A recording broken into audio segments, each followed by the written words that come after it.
De joie à l'honneur de l'Éternel. Nous pouvons nous asseoir.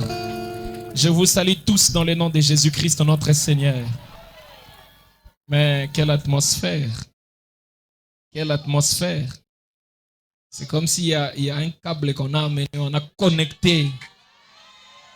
Je suis vraiment dans la joie. Et que Dieu soit loué pour cette atmosphère.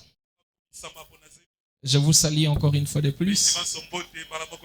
Et je vous souhaite un très bon dimanche. Et bon début de la démonologie.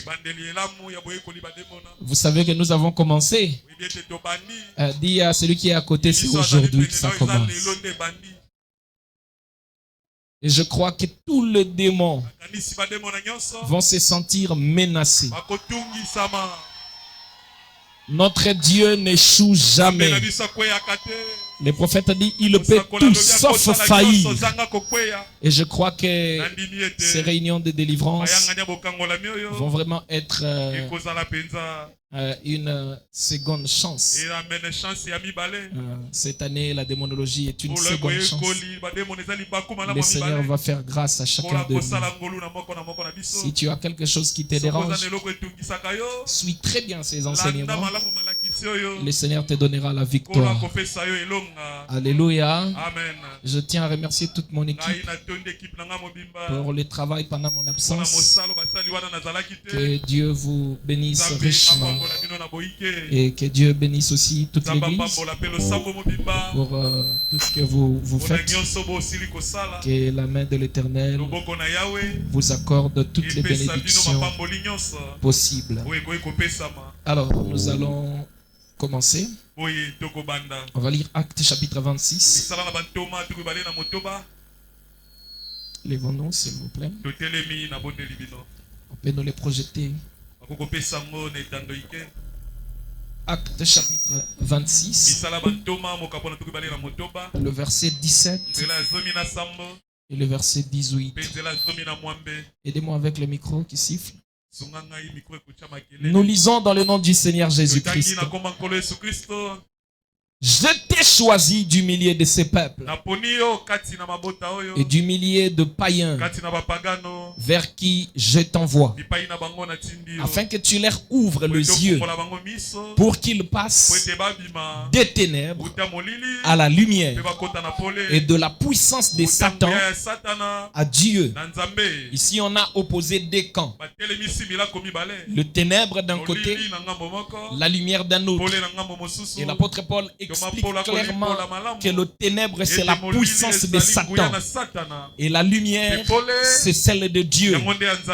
Et Dieu lui a envoyé pour amener le peuple à quitter le camp des ténèbres pour passer de l'autre côté de la lumière, pour quitter la puissance de Satan et aller à Dieu, pour qu'ils reçoivent par la foi en moi l'Éternel le pardon de péché et l'héritage avec les sanctifiés. Que Dieu bénisse sa parole. Nous pouvons nous asseoir.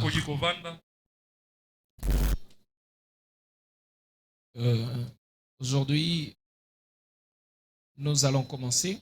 Et je ne voudrais pas que nous répétions ce que nous avons déjà prêché les années passées.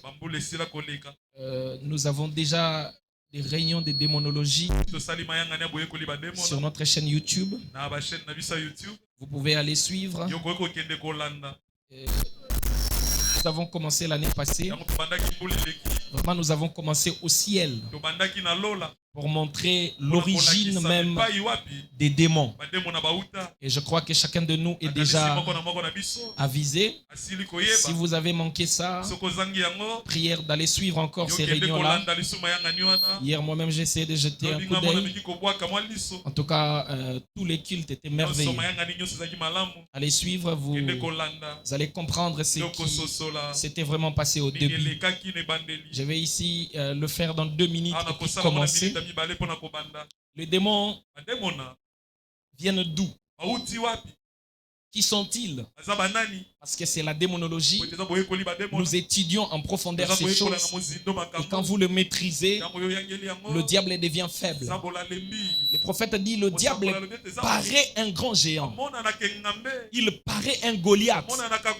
Mais dans la bataille, un petit David les renverse. Le diable paraît une main rouge. Il paraît grand. Mais dans la bataille, un petit bâton peut les fendre à deux. Il paraît grand, mais quand on entre dans le combat, il devient faible. C'est pourquoi Jésus nous a dit, résistez au diable, il fuira loin de vous. Cet adversaire géant qui paraît grand, qui paraît costaud, si vous essayez de résister, il fuit. Et le diable cherche à intimider. Et son arme, c'est la peur.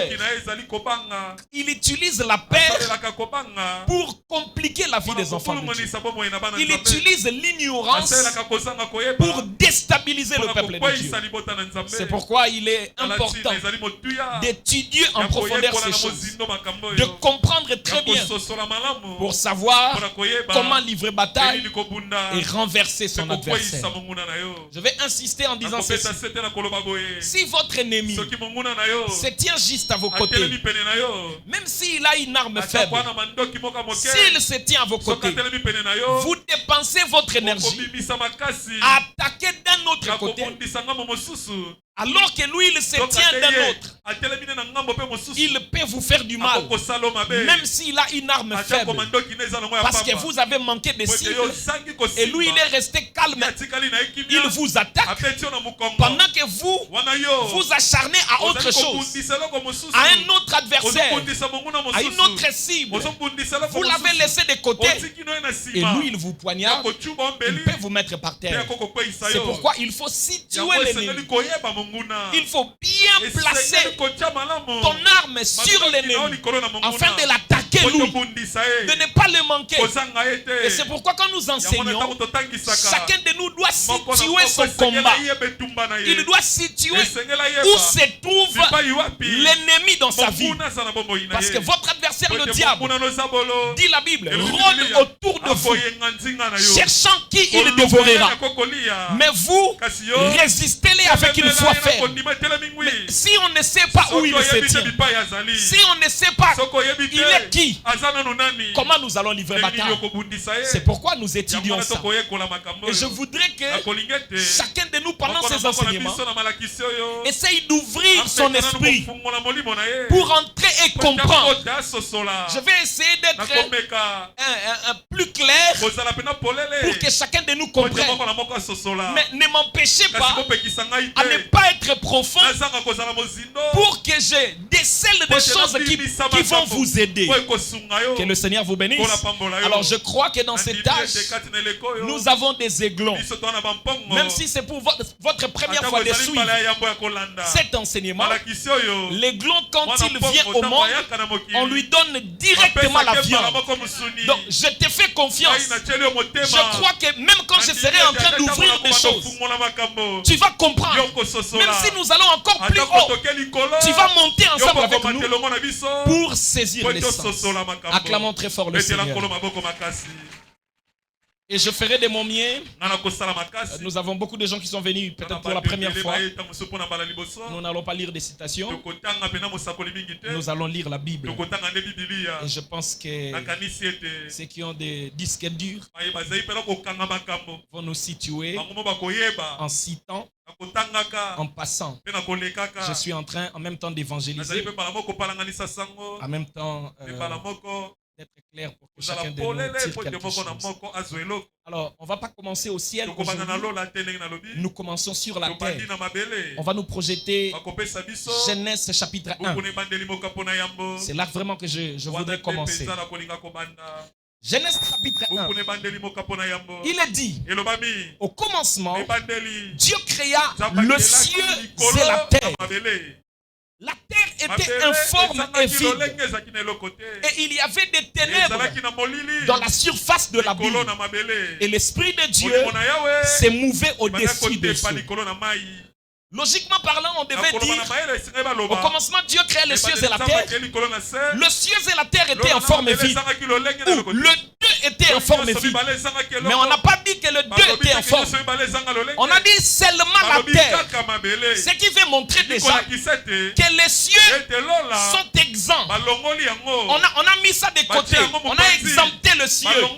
C'est seulement la terre qui est informe, vide, et le ténèbre remplissait la terre. Dieu, son esprit, se mouvait au-dessus des eaux. Donc Dieu va commencer à résoudre ces trois problèmes, à retenir informe, vide et le ténèbre. Il y avait ces trois problèmes sur la terre. Et si les cieux sont écartés, épargnés de ces trois détails, c'est que les cieux avait la forme, le ciel était rempli, le ciel avait la lumière.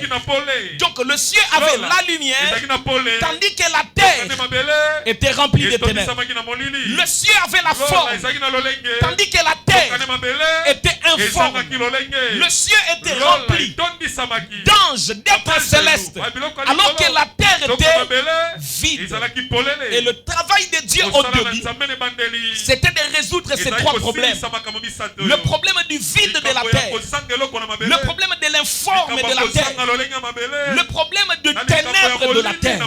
Et quand il commence, il ne commence pas par le premier problème, il commence par le dernier. Juste au verset 3, Dieu dit que la lumière soit. Il a d'abord résolu les derniers problèmes. Il commence par résoudre les problèmes des ténèbres. Après qu'il a placé la lumière, Dieu a commencé à donner la forme à la terre. Vous remarquerez que le verset qui suit, il sépare la lumière d'avec le ténèbre. Il appelle la lumière jour. Il appelle les ténèbres nuit. Et Dieu sépare le ciel, l'étendue. Il sépare l'espace céleste de la terre. Ensuite, il sépare le sec de la mer. Dieu donne la forme à la terre. Et après ça, Dieu commence à remplir la terre par des plantes, des arbres, des poissons, des oiseaux, des animaux, des reptiles et l'homme au dernier point. Dieu a rempli la terre. C'est ce qu'il a toujours fait. Quand il a commencé son travail sur la terre, il est allé dans ces trois dimensions. Il a marché dans ces trois étapes. L'étape d'éclairer la terre, l'étape de lui donner la forme et l'étape de remplir la terre. Et je crois que quand Dieu nous prend, nous aussi, chacun de nous dans sa main, Dieu fera ces trois choses. Premièrement, il doit vous éclairer au moyen de sa parole. Et ça, on appelle ça la justification par la foi. Est-ce que vous êtes là? Ensuite, Dieu commence à vous donner la forme. Et ça, on appelle la sanctification par le sang. Et ensuite, Dieu commence à vous remplir. Et pendant cette démonologie, c'est ce que Dieu va faire. Il va nous éclairer. Il a éclairé la terre par sa parole. Il a dit que la lumière soit. Et la lumière fut. Le prophète dit, la lumière était la manifestation, l'accomplissement, la matérialisation de la parole parlée de Dieu. Ce qu'il a prononcé, c'est accompli, c'est apparu sous la forme d'une lumière. Et la terre a quitté le ténèbre pour passer dans la lumière. Dieu a vu que la lumière était bonne. Il a séparé la lumière d'avec les ténèbres. Mais venez avec moi. La lumière que Dieu a donnée dans Genèse 1, le verset 3, n'était pas naturelle. Le prophète dit, cette lumière était C'est une lumière surnaturelle. Parce que la lumière naturelle vient par le soleil le jour et la lune la nuit. Mais ça, c'est au verset 16. Quand Dieu a créé deux luminaires, donnez-nous le verset 16. Il a créé deux luminaires. Le plus grand, c'est le soleil pour présider le jour et la lune pour présider la nuit. Et il a placé aussi les étoiles. Là, c'était la lumière naturelle. Mais dans Genèse 3, Genèse 1:3, il ne s'agit pas de la lumière naturelle, il s'agit de la lumière surnaturelle. Dieu fit les deux grands luminaires. Est-ce que vous êtes avec moi? Le plus grand pour présider le jour, ça c'est le soleil. Et le plus petit pour présider la nuit, ça c'est la lune. Et il fit aussi les étoiles. Donc Genèse 1:3, c'est une lumière surnaturelle. Mais quelle est cette lumière surnaturelle? Le prophète dit, cette lumière surnaturelle, c'est le Logos, la colonne de feu, le soleil de la justice, le soleil levant. Et tout chrétien sait que la colonne de feu, le Logos, le soleil de la justice, c'est le Seigneur Jésus-Christ. Dès qu'il vient, on le sépare des ténèbres. C'est-à-dire, les ténèbres restent d'un camp. La lumière reste aussi dans un camp. Ne roupez pas ici. Ça serait la base de tout ce que nous allons dire pendant ces 7 cultes. La lumière reste d'un camp. Le ténèbre d'un autre camp. La lumière, c'est le camp du Logos. Tout ce qui est dans ce camp du Logos est dans la lumière. Tout ce qui reste dans l'autre camp est dans les ténèbres. Mais ici il y a le Logos dans la lumière. Dans les ténèbres il y a quoi? Le prophète dit, les ténèbres en réalité n'existent pas. Les ténèbres, c'est l'absence de la lumière. L'absence du Logos fait de vous automatiquement membre des ténèbres. Est-ce que vous êtes avec moi? Si quelqu'un n'appartient pas à Christ, même s'il n'est pas sorcier, même s'il n'est pas occultiste, même s'il n'est pas démon, s'il n'appartient pas à Christ, automatiquement, il est dans les ténèbres. Donc, sortir des ténèbres pour entrer dans la lumière, c'est aussi donner sa vie à Jésus.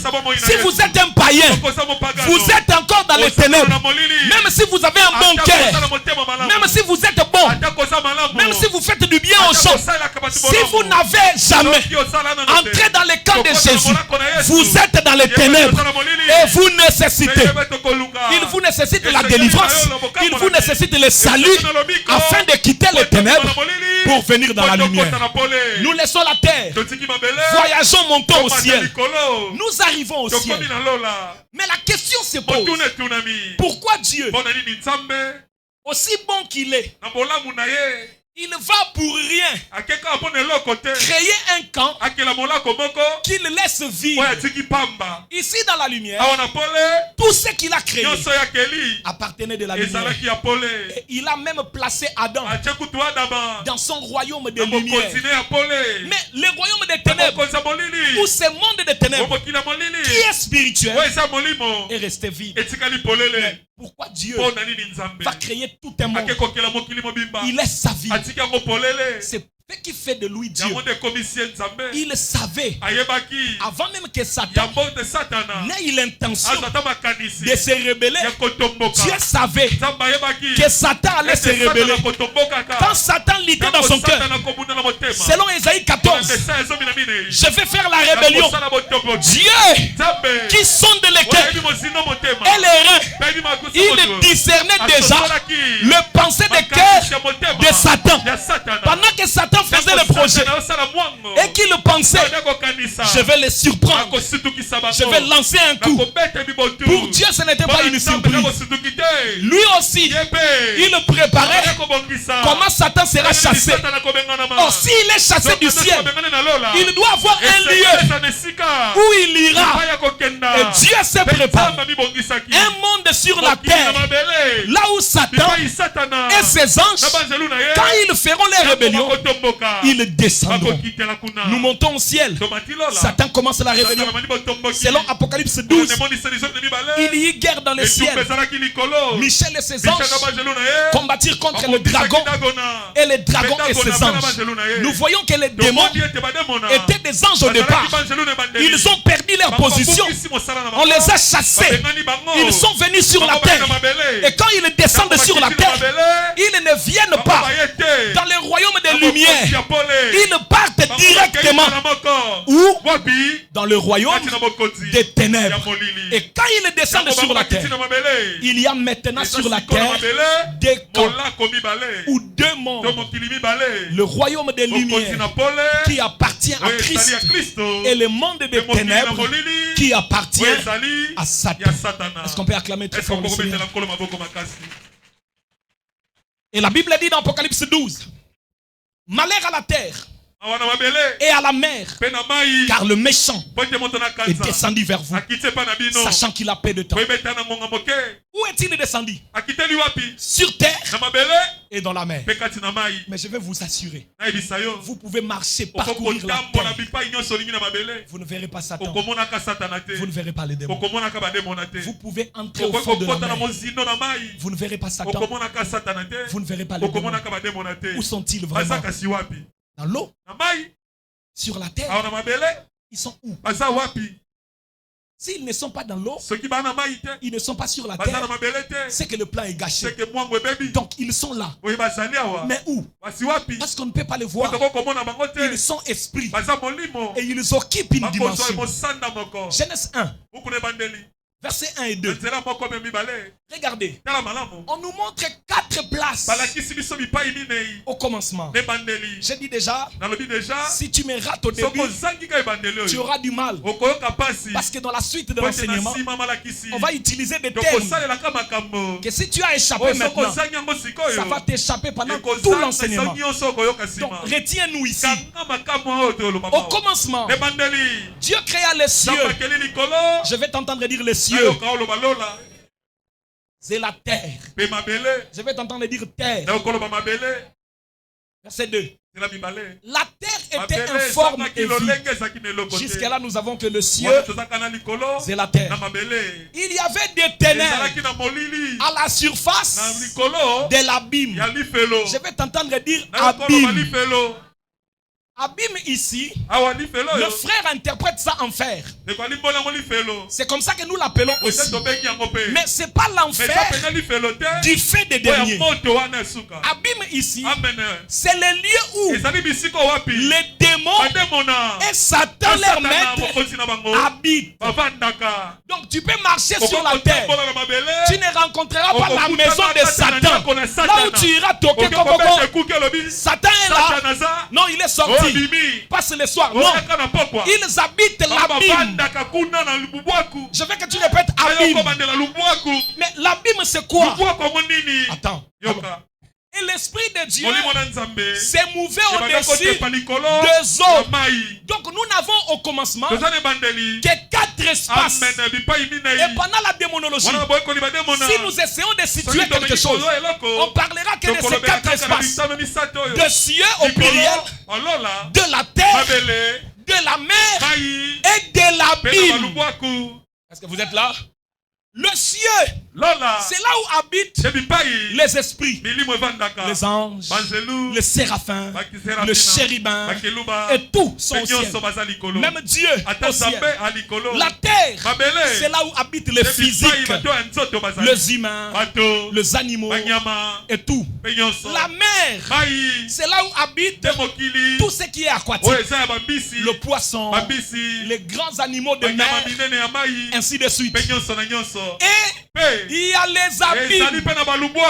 Est-ce que vous êtes là? Et l'abîme, c'est le lieu où le ténèbre était. Et c'est le lieu où le ténèbre est resté.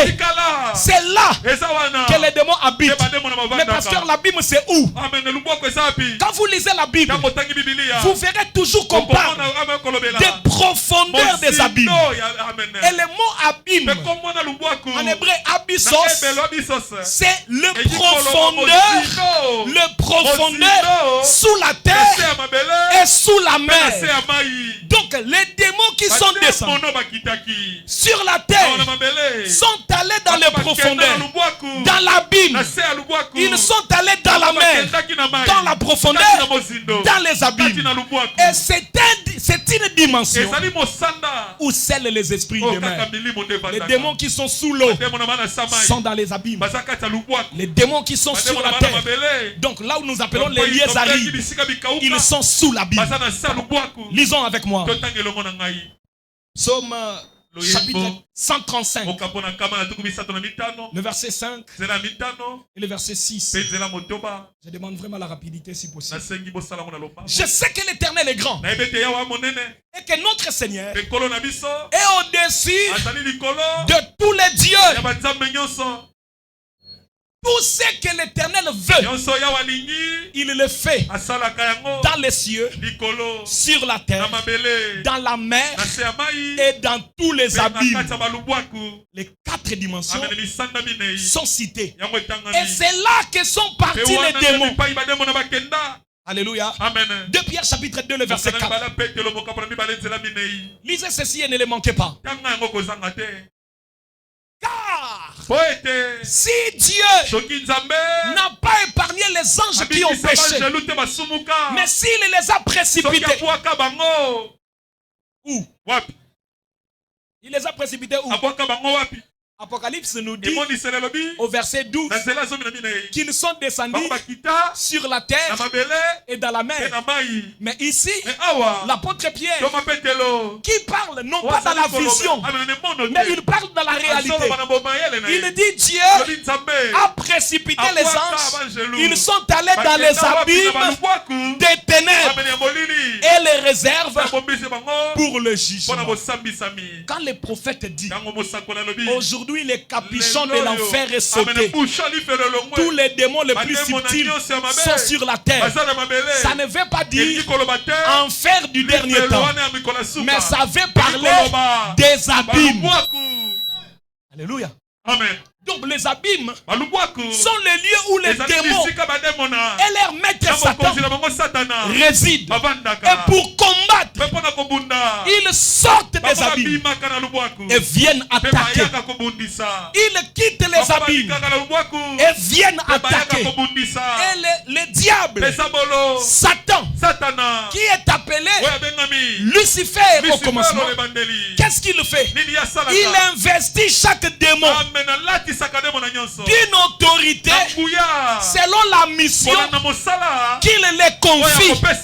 Si le diable veut envoyer un démon pour détruire cette église, le diable va le oindre d'une autorité pour combattre cette église et la détruire. Si on envoie le diable, le démon, pour détruire un couple, le diable va mettre une puissance sur lui pour qu'il détruise un couple. S'il veut détruire une famille, on met en lui un esprit. Il vient détruire une famille. C'est pourquoi partout où le diable va, il y amène le malheur. La Bible dit malheur à la terre, malheur à la mer, car le diable est descendu vers vous. Ne le laissez pas entrer dans votre vie. S'il vient, il apporte le malheur. Ne le laissez pas entrer dans votre famille. S'il vient, il apporte le malheur. Ne le laissez pas entrer dans votre maison. S'il vient, il apporte le malheur. Regardez une maison où il y a un sorcier, il y a des choses compliquées qui viennent dans cette maison-là. Pourquoi? Parce que le diable est dedans. Ne les laissez pas entrer dans votre famille. Ne les laissez pas entrer dans votre mariage. Ne les laissez pas entrer dans votre travail. Il détruira tout parce qu'il apportera les malins. Quand il est descendu sur terre, il a voulu déranger l'Éden de Dieu. Dieu avait établi un Éden. Et ici, il y a une différence entre Éden comme territoire et jardin d'Éden. Jardin d'Éden, c'est le jardin de Dieu placé à l'orient du territoire qu'on appelle Éden. Est-ce que vous êtes là? Le jardin d'Éden est différent du territoire appelé Éden. Parce que quand vous lisez la Bible, vous remarquez beaucoup d'Éden là-bas. Ils étaient au nord de l'Éden, au sud de l'Éden. Vous risquez de dire, oh, même après les déluge, Éden était toujours là. Le territoire Éden existe. Mais le jardin qui était placé à l'orient du territoire appelé Éden, c'est une autre chose. Quand Adam a perdu sa position et que le diable a détruit les choses là-bas, il n'a pas détruit les jardins. Il a détruit la position que Adam occupait dans les jardins. Et Dieu, ne voulant pas perdre le jardin, il a placé Adam à l'extérieur. Il l'a chassé et il a pris de chérubins. Il les a placés pour garder le chemin de l'arbre de la vie. Et de l'arbre de la vie coulait un fleuve à côté. Et ce fleuve s'est séparé à plusieurs branches, allait du côté de l'Euphrate. Regardez une chose, l'arbre de vie est un fleuve qui coule.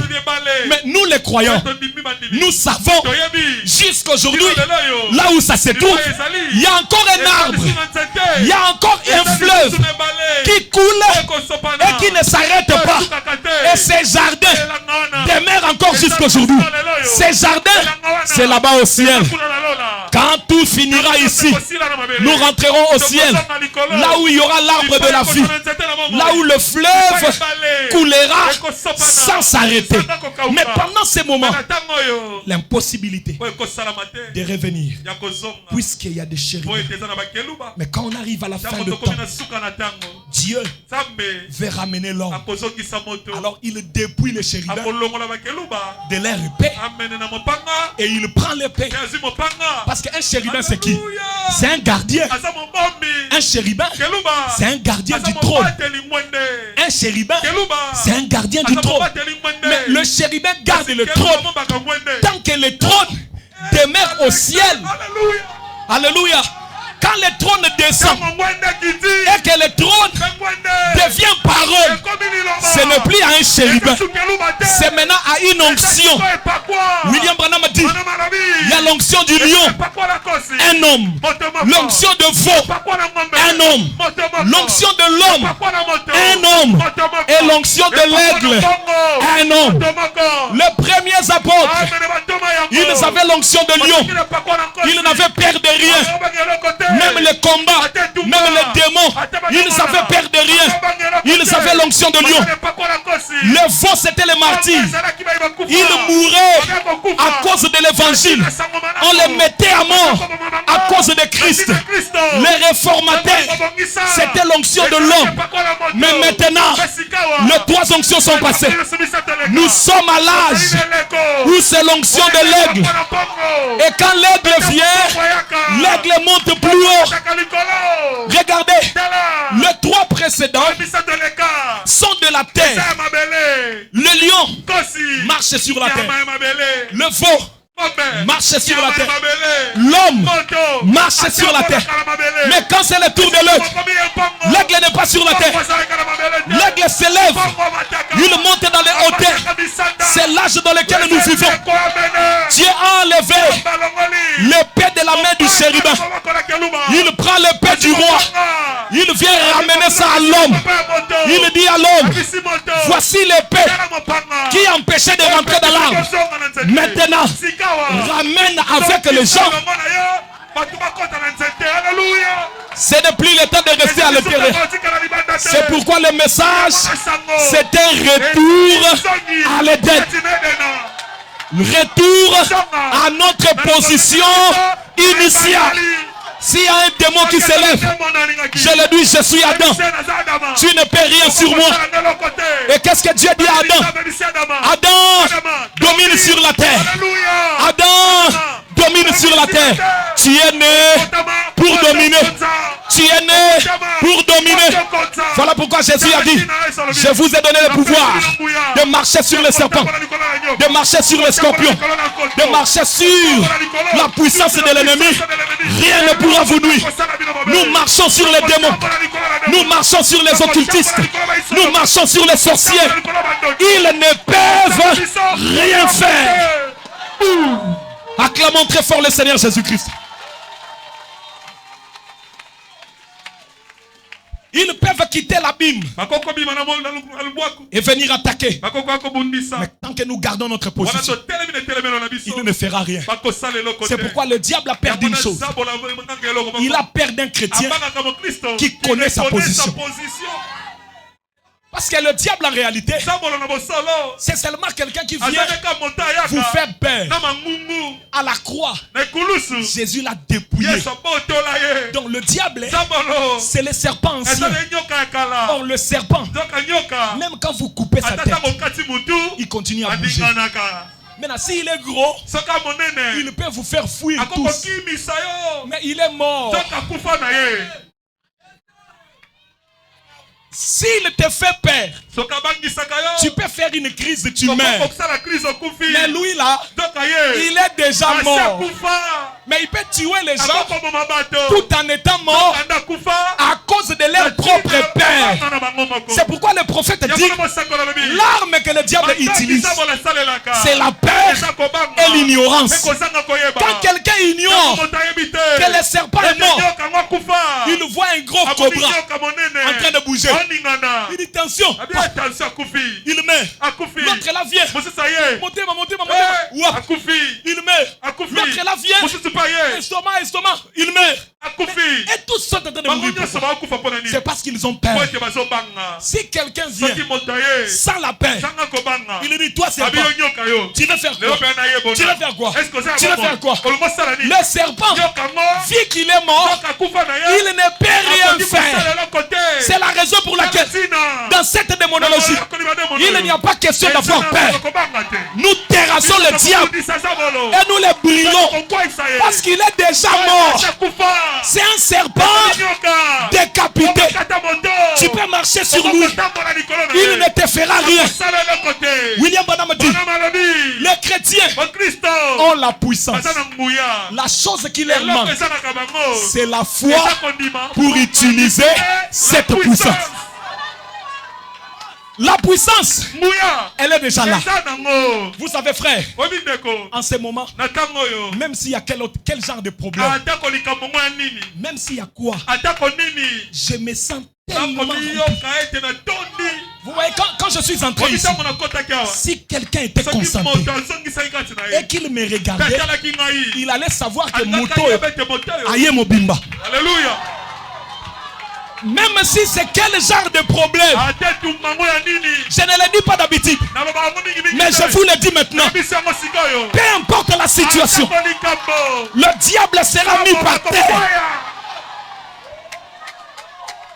La qualité de la puissance dépend de la quantité de la foi que tu libères. La puissance de Dieu est ici. Mais quelle foi tu es en train de libérer pour recevoir la chance? La puissance de Dieu coule. Mais ce qui manque, c'est la foi pour faire entrer cette puissance dans l'action. Je vais donner une chose avant d'avancer. Quand les démons quittent la Bible, ils viennent entrer dans X. Ils tourmentent X. Mais pourquoi ils le font? Les démons pour rester sur la terre et vivre en paix. Vu que la terre, ce n'est pas créé pour les esprits. La terre est créée pour les physiques. Donc le démon étant esprit, pour se sentir en paix, en repos, il doit trouver un corps. Tu vois, même toi tu es là. Tu es un esprit qui vit dans un corps. Le jour où ce corps meurt, ta place sur la terre, il n'y en a plus. Si tu n'avais pas cru à Jésus et que tu n'avais pas reçu le Saint-Esprit, tu pars dans les séjours de mort. Là-bas, les gens ne sont pas en paix. Ils souffrent. Ils souffrent pourquoi? Parce qu'ils n'ont pas de corps. Ils sont en prison. Le séjour de mort, c'est une prison. Quand Jésus est allé prêcher dans les séjours de mort, on a dit qu'il est allé prêcher les âmes qui sont en prison. Donc ne va pas dans les séjours de mort. Ne désire jamais partir là-bas. C'est-à-dire ne meurs pas sans Christ. Et toi qui dis que Christ n'est pas Dieu, Jésus n'est pas Dieu, meurs sans Christ. Et tu verras comment tu iras souffrir. C'est le temps de te donner à Jésus, de devenir chrétien, de chercher le Saint-Esprit pour ne pas aller là-bas, mais aller au paradis. Donc tout ce qui n'a pas de corps sur la terre manque de repos. C'est pourquoi les démons cherchent des corps. Mais ils sont des esprits mauvais, des esprits méchants, des esprits impurs. Je vais un peu cocoter là-bas, démon moukié kaka. Quand ils viennent entrer en toi, ils ne veulent pas te faire du mal. Azoya na motema malamu. Pona bango baoloba, nazaka na posa, na bata mananzoto na yo pona zwa mwa kimia, pona abim kuna tozo nyokwama. Vous comprenez? Maintenant, le problème c'est quand il trouve maintenant la demeure. Lui étant mauvais, il ne peut pas rester bon en toi. Puisqu'il est un esprit mauvais, un esprit méchant, un esprit impur. C'est ça qu'il va faire dans ton corps. Soit il te rend impur, soit il te rend mauvais, soit il te rend méchant. Et lui étant en toi, tu vas souffrir. Il n'est pas là pour la paix. Il te fait du mal en étant en toi, puisqu'il est mauvais. Est-ce que ce sont donc yazoya na volonté te que yazoya pena que na kesale mabe te yazoya na objectif que non luka repos parce que na zui repos te passe mais tango azozwa siko repos ango lui étant mauvais donc il ne peut rien faire de bon. Il t'amène à être impur. C'est pourquoi il y a des gens, vous pouvez lui prêcher la sanctification. Tant que le démon ne quitte pas, vous allez penser qu'en ça c'est pas lui, c'est les démons en lui qui le pousse à être impur. La Bible dit dans Luc 8 que Marie de Magdala avait 7 démons impur. Et le prophète cite les 7 démons. Il dit il y avait l'orgueil, la vantardise.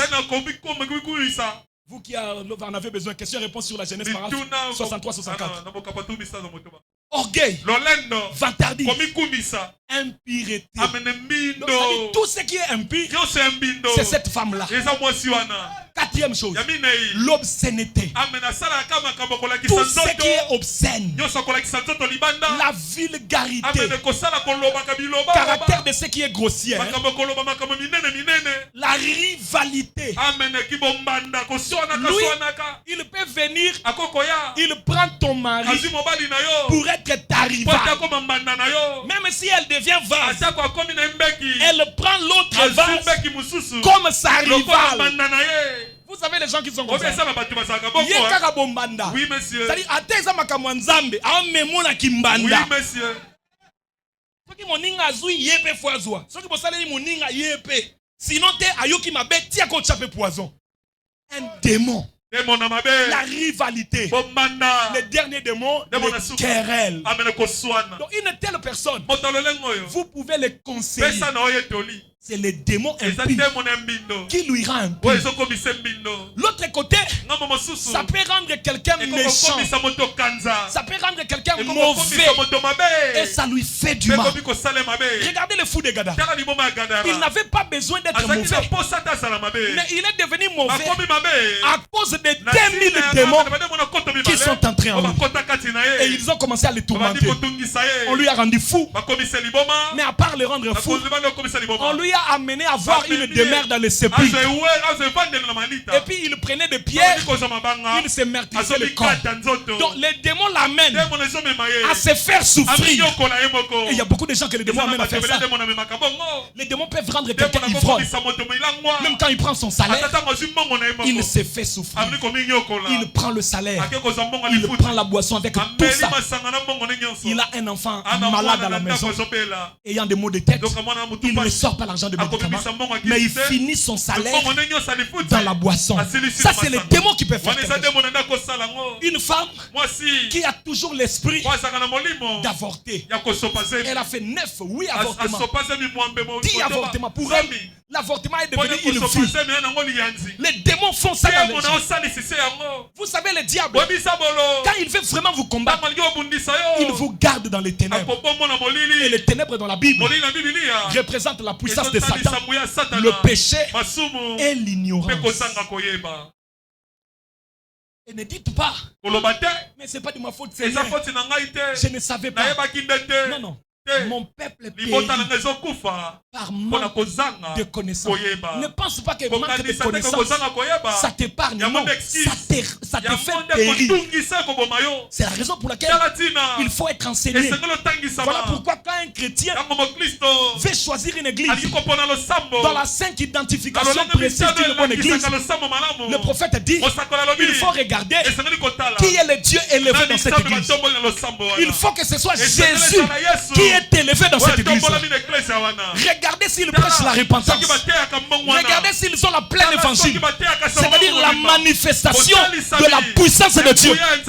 Il faudrait que ce soit une église qui enseigne, qui t'amène dans 2 mois, tu sens un changement dans ta vie chrétienne. On t'enseigne des choses que tu peux mettre en pratique. Donc si on t'enseigne sur la démonologie, tu mets en pratique. C'est pas qu'on te dit des choses qui passent, non. Tu mets ça en pratique. Si on t'enseigne le pardon, c'est pour que tu commences à demander pardon. Si on t'enseigne sur la repentance, c'est pour que tu te repentes. Si on t'enseigne sur la confession, c'est pour aller confesser et en faire une vie. Alléluia.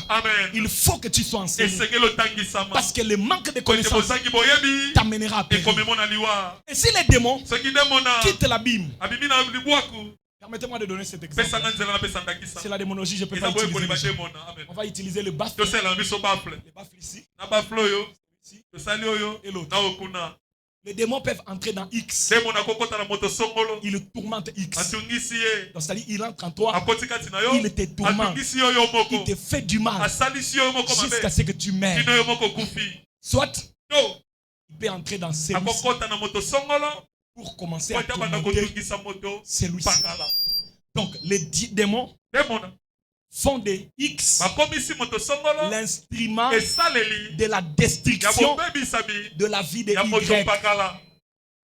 Quelqu'un me comprend? C'est-à-dire, il faut que tu saches, hein, pendant que tu es sur la terre, Satan kolata po babundisa yo.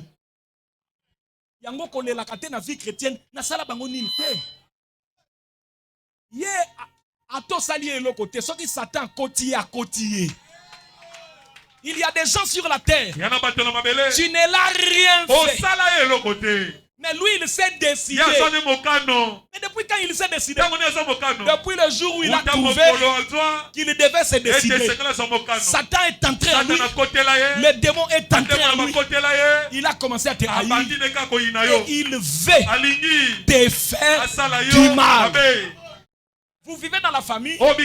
Lui, sa décision. À cause de la Kaoba Makambu. A créé la problème. Pour ça, bon, osala nini et l'autre côté. Bon, elle est la nini, oyebi pété. Mais décision mon thème na ye. Il faut zalater pour yazala kimia. C'est ce que le démon a fait dans David. Un jour, si vous lisez ça, vous aurez pitié. David a dit à Jonathan, je fais rien à ton père. Je lui ai été fidèle. Mais malheureusement, il me fait du mal. David a dit, Jonathan a dit, je serai à table avec ton père. S'il te veut vraiment du mal, je le saurai. Mais David, tu es le seul qui a servi mon père avec fidélité. David, quand vous lisez cette écriture,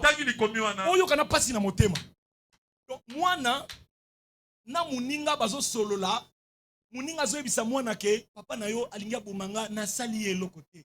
Na servir avec fidélité. Même moi na ya papa zo ebake na batuna so ba servir papa na nga na fidélité za David. Mais papa alinga bomaye. Et combien ça avait fait du mal à Jonathan le jour où Jonathan a dit à Saül, David est allé voir son père pour offrir un sacrifice. Saül a pris la lance. Il a voulu poignarder son fils. Il a dit, tu as laissé échapper mon ennemi. Même Jonathan était étonné. Depuis quel jour le David qui t'a défendu, il a tué Goliath. Il a tué les Philistins. Alors que toi, roi, tu n'étais pas capable d'aller combattre. Il a risqué sa vie pour toi. Depuis quel jour il est devenu ton ennemi? Il y a des gens comme ça. Vous vous réveillez un bon matin. Vous vous rendez compte qu'il est votre ennemi. Qu'est-ce que vous lui avez fait? Rien du tout. Il y a des gens, même dans la famille. Excusez-moi, ça c'est la démonologie. En dehors là, tu parles de démons. Peut se retrouver partout. Il peut se retrouver partout. Vous vous retrouvez dans la famille. Nekonayo a sepela kana bana na yo te. Donc pour na ye bana ya nekonaye, pour na nini bango ba otanga ba ke université ndenge nini. Donc souci à motema na ye. Comme ya ye bana bakenda université te, bana tout ya libota. Bazanga université, bazala na kati ya passe. Ya ye bana na ye ba sentaki ye, ba misusu ba bala te. Il a ça, azana ketu na kati na ye. Il est prêt à kokota bonganga ya kosala kindoki pona bana wana bakufa. Pona malheur ya bana wana. C'est comme ça dans les mariages. Vous vous rendez compte? Ba papa na ba maman basara mitema ko fongwa. E ba noko na batata mwasi. Mwana tonyo kwa mela ye, tonyo ata saki ya troisième primaire à Sombate. Un papa nous a dit, demandez à papa Jean-Paul, on est dans une famille, papa lobi, batala kapé Valère et loko ozoteka. Mwana bazobala combien loko bazoteka. Batala kapé Valère et loko ozoteka. Na po ite bokakola me batala kapé Valère. Il y a des gens comme ça, le cœur. Il a endurci. Un démon est venu de la Bible. Il est entré en lui. On lui a mandaté de te faire du mal. Donc le démon peut entrer dans X. Il combat X lui-même. Ils peuvent aussi entrer dans X. Et amène X à attaquer Y. Et à faire du mal à Y. Un jour, nous sommes dans 1 Roi 20. Le verset 22. Je ne vais plus lire ce long. Akab avait besoin d'aller à la guerre. Mais sauf qu'il y a eu une réunion.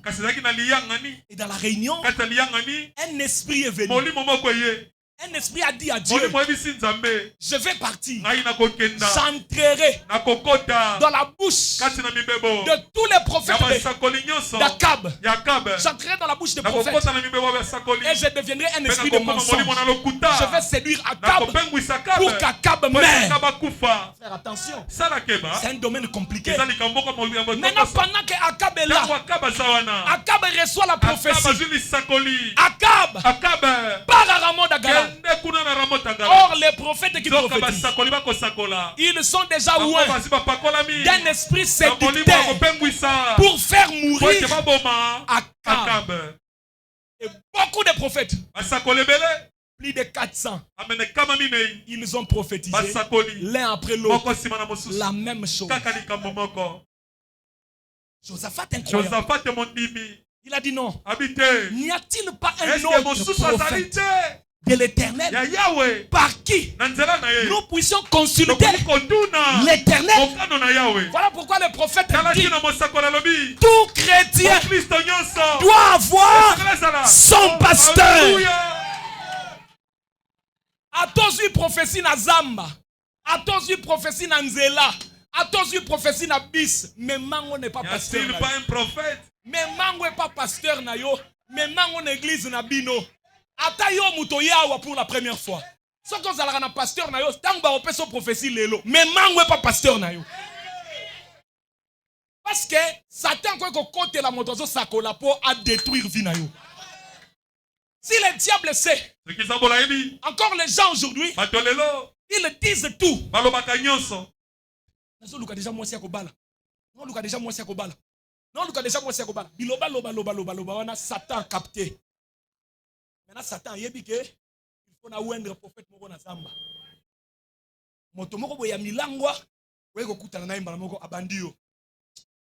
Moi c'est mon teint clair. Donc à teint clair wana, eza moto yo abi metindi. La latissier sirène dans autres. Pesi yo message à teint clair. Kobimozo bimazamba oyabwe mwana mwasa libosozo kutana na ye teint clair. Or c'est Satan. Donc à Satan. Mais ma prophétie dans l'église n'a pas jugé message. La Bible dit, ne rejetez pas, mais que tout soit examiné et qu'on retienne ce qui est bon. Mais comment on va retenir ce qui est bon? C'est qu'il y aura des prophéties qui ne seront pas bonnes. Il faut que ça soit examiné. Il faut que ça soit traité. Ça m'étonne. Une église sans traitement de message. Donc tout ce qu'on donne là, les gens doivent gober sans traitement. Non.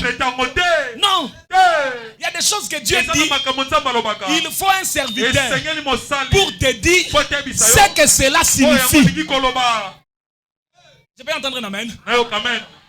Et quand tu vas rencontrer comme ça, teint clair, exactement selon que alors que c'est une Delilah envoyée pour te raser afin que tu sois par terre. Akab a commis l'erreur. Quand Michel est arrivé, le prophète de l'Éternel, on lui a dit, voilà tous les prophètes ont prophétisé de telle et telle manière. Toi dis la même chose que il a dit jamais je ne dirai que c'est que l'Éternel me dira. C'est comme ça dans ma vie. J'aime des prophètes et des vases qui ne prophétisent pas seulement les choses que les gens disent. Il ne dit que c'est que l'Éternel lui dit. Même si c'est dur. Voilà pourquoi j'aime des prédicateurs qui ne prêchent pas ce que tout le monde prêche. Vous l'écoutez, il a son style et sa façon à lui de faire les choses. Il n'imite personne. Même si c'est difficile, il le dit. Ça te fera mal, mais il le dit. Michel est arrivé. Michel a dit, ne monte pas. Tu mourras. Un des prophètes est venu. Gifle Michel. À quel moment l'Esprit de Dieu est sorti de moi pour entrer en toi? Il le regarde. Il dit, toi, tu le sauras le jour où tu fuiras de chambre en chambre et la mort te surprendra. Tu sauras que j'avais dit la vérité. Akab a dit, arrêtez Michel. Quand je pars à la guerre, à mon retour, je saurai quoi faire. Michel a dit, si tu retournes, c'est que l'Éternel ne m'a pas parlé. Mais écoutez Michel dire. Michel a dit, j'ai vu une réunion se faire. On a dit, qui séduira Akab pour qu'il meure? Un esprit est venu. L'esprit a dit, moi, je le séduirai et il mourra. On lui a demandé comment. Il dit, j'entrerai dans la bouche de ce prophète. Voilà ce qui s'est fait. Ils entrent dans X pour que Y meure. C'est la raison pour laquelle le discernement n'est pas seulement pour le prédicateur. Le discernement n'est pas seulement pour le pasteur. Il est donné à tout chrétien d'avoir le discernement. Nous avons été invités à discerner les esprits. Les esprits sont à discerner. Sinon, tu serais la proie de X qui est loin d'un esprit démoniaque venu des abîmes pour te détruire. Mais il y a encore un cas particulier. C'est quand les démons entrent dans X. Et X ne détruit pas Y. Mais X séduit Y pour atteindre Z. Parce que X et non Y et Z ont une relation. Donc Satan ou les démons sort de l'abîme. Il entre dans X. X lui, il séduit Y. Parce qu'il sait que s'il séduit Y, il aura Z. Le démon sait faire le chêne. Il vient dans l'Éden. Il entre dans le serpent. Le serpent vient. Séduit Ève. Et d'Ève, on atteint Adam. Adam qui était censé dominer, qui avait l'autorité. Dieu vient, il les chasse. Pour la première fois, Dieu hausse les tons sur Adam. Il dit, toi, puisque tu as mangé, le sol sera maudit. Pour la première fois, papa crie sur son enfant. Ça fait mal au cœur. Vous savez, même moi qui suis votre pasteur, la première fois où tu m'entends hausser les tons en phare à phare, sur toi ça va te faire très mal. À moins qu'on ait déjà un message, pour la première fois, au moment où on a un singoté, on a sépélité. Attends, on a l'objet belleté. Je ne suis pas content de ça. Et ça ne passe dans mon thème. Pour la première fois où papa crie, hausse les tons sur son fils, ça fait très mal. Ça fait très mal. Que tu ne peux pas imaginer. Et c'est ce qu'Adam avait ressenti. Et Dieu l'a chassé de l'Éden. Et pendant qu'il sortait, le prophète dit, quelle scène triste. On a mis sur lui les peaux de brebis, d'agneaux. Et il était en train de sortir. Le sang coulait. Pitié. Parce que Satan, Lucifer, était entré dans un serpent. Et le serpent a séduit Ève. Et Ève a fait manger Adam. L'a amené dans la désobéissance. Frère, c'est tellement compliqué. La Bible dit, les princes des Philistins se réunissent. Ils étaient 4 grandes villes. Ils avaient 5 princes. Ascalon, Gad, Ekron, Asdod et l'autre là. 5 princes. Ils se sont réunis. Et ils ont dit, comment on fera pour détruire Samson? Ils avaient leur Dieu. Il s'appelait Dagon. Et les 5 princes de Philistie ont pris Delilah. Ils lui ont confié une mission. Ils lui ont dit, nous allons te donner à chacun autant d'argent. Mais toi, séduis Samson afin que tu connaisses sa force pour que nous les détruisions. Un démon qui vient dans les abîmes est très compliqué. Pourquoi? Dans ce temps où nous vivons, la séduction a atteint un niveau le plus élevé. Nous avons des gens sur la terre. Ils sont venus des abîmes. De belles femmes incarnées par des sirènes. Des beaux garçons incarnés par des titans. Des tritons. Et ils détruisent des vies. Des occultistes habillés très très bien. Entrer dans des églises pour détruire des vies. Entrer dans des églises pour détruire même des ministères. Il faut avoir les discernements. Je vais aller pour citer. Je ne peux pas manquer de vous donner ça.